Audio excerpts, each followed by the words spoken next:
అంటే నేను ఎప్పుడు నాలో ఒక ఫైర్ ఉంటుంది, నేను ఎప్పుడు మా వాళ్ళకి బెస్ట్ ఇవ్వాలని కోరిక ఉంటుంది. ఈసారి నాతో పాటు ఇంతమంది ఫిల్డ్ విత్ ఫైర్ మనుషులు దొరికినరు. So I'm sure the product is amazing. ఆ తర్వాత ఇది Nagavamsi's Kingdom. He has the biggest, he has the most risk on the line. All the money is his, and he's always supported us and given us whatever we want, and is working towards getting the best product out to you. ఆ తర్వాత మా actors,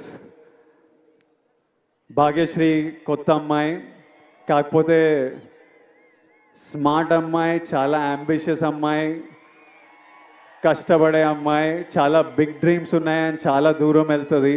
అది scene చేసినప్పుడే అర్థమైపోతుంది ఈ పిల్ల చాలా దూరం వెళ్తుందని. ఆ తర్వాత mainly my brothers Satyadev and Venkatesh. అసలు వీళ్ళిద్దరూ ఎంత మంచి యాక్టర్స్ అంటే, సత్యదేవ్ మాకు అన్న అనే రోల్ చాలా ఇంపార్టెంట్ రోలు. అన్న ఎవరు అన్నది స్క్రిప్ట్ ఒప్పుకున్నప్పటి నుంచి ఒక పెద్ద డిస్కషన్. అన్న కరెక్ట్ పడితేనే వర్క్ అవుతుంది, ఇది మనకు సీన్లు అప్పుడే పండుతాయని చాలా డిస్కషన్ల తర్వాత ఒకసారి గౌతమ్ కాల్ చేసి నేను సత్యదేవ్ని కాస్ట్ చేసిన అన్నాడు. And while shooting the film I did feel the bond of a brother, and he's such an amazing actor and he's such a